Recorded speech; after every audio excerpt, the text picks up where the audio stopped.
Balasore town ଥାନା police ହାତରେ ଧରା ପଡ଼ିଲେ 6 ଜଣିଆ ବାଇକ୍ ଚୋରି ଗ୍ୟାଙ୍ଗ। ଡକାୟତି ଯୋଜନା କରୁଥିବା ବେଳେ ଖବର ପାଇ ସେମାନଙ୍କୁ ଅଟକ ରଖି ତଦନ୍ତ କଲା ବେଳକୁ ସବୁ ଗାଡ଼ି ଗୁଡ଼ିକୁ ଚୋରା ଗାଡ଼ି ବୋଲି ଜାଣିବାକୁ ପାଇଥିଲା ଟାଉନ ଥାନା ପୋଲିସ।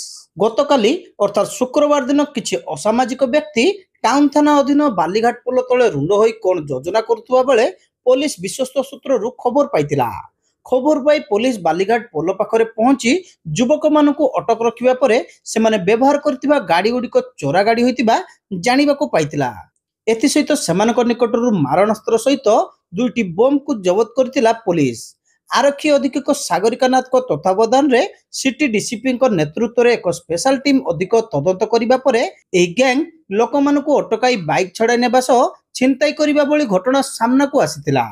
ଏହି 6 ଜଣିଆ ଗ୍ୟାଙ୍ଗଙ୍କ ନାମରେ ବିଭିନ୍ନ ଥାନାରେ ପୂର୍ବରୁ ମାମଲା ମଧ୍ୟ ରହିଛି। ଅଧିକ ତଦନ୍ତ ପରେ ଆଲୁଆ ପାତ୍ରପଡ଼ା ନିକଟରୁ ସମୁଦାୟ ଏହି କେସରେ 17ଟି ଚୋରା ବାଇକ୍କୁ ବର୍ତ୍ତମାନ ରିକଭର କରାଯାଇଛି। ଯେଉଁ ଗାଡ଼ି ଗୁଡ଼ିକ ଉଦ୍ଧାର ହୋଇଛି ସେମାନଙ୍କର ମାଲିକମାନଙ୍କୁ ଡାକି ସେମାନଙ୍କୁ ହସ୍ତାନ୍ତର କରାଯାଇଛି। गतकाली लेट नाइट रे आमर टाउन पुलिस स्टेशन को गोटे इनफॉरमेशन आसला कि बालीघाट पाखे किसी लोक गैदरिंग होकर अच्छा ब्रिज तले अंधार रे बेस्ड ऑन दैट इमिडिएटली आम पेट्रोलिंग टीम से स्पॉट को पहुँचीला एंड 6 जन व्यक्ति से गैदर होते पोजिशन रु खंडा आउ 2टा सुतली बम से रिकवर है। प्राइम फेसी एविडेंस मिलला इमिडिएटली डिटेन कराई पुलिस स्टेशन आणिकी फर्दर इन्वेस्टिगेशन कलार जना पड़ा जो 6टा बाइक जोटा से रखी थे से 6टा जाक चोरा बाइक बाहरला plus previous character antecedent verification कला बेलू आगुरी यही टाइप्र स्नैचिंग राहजानी टाइप्र केसेस ना रेजिस्टर्ड थिला गोटे मर्डर केस रेजिस्टर्ड थिला।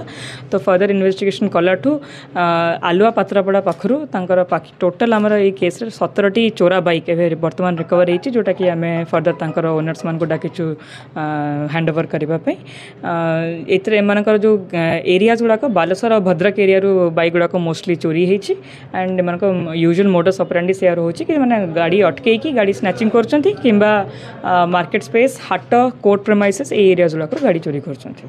2 मास तले चांदीपुर थाना अंचल संजय कुमार मिश्र गाड़ी चोरी होइतिबा नै चांदीपुर थाना रे अभियोग करथिले। टाउन थाना पुलिस चोरी होइतिबा गाड़ी उद्धार करबा परे तांकु फोन जोगे डाकी आज एसपी निजे गाड़ी हस्तांतर करथिले। गाड़ी मे 4 रात रे 5 तारिख रे कंप्लेन देइतिली चांदीपुर थाना रे एफआईआर करथिली।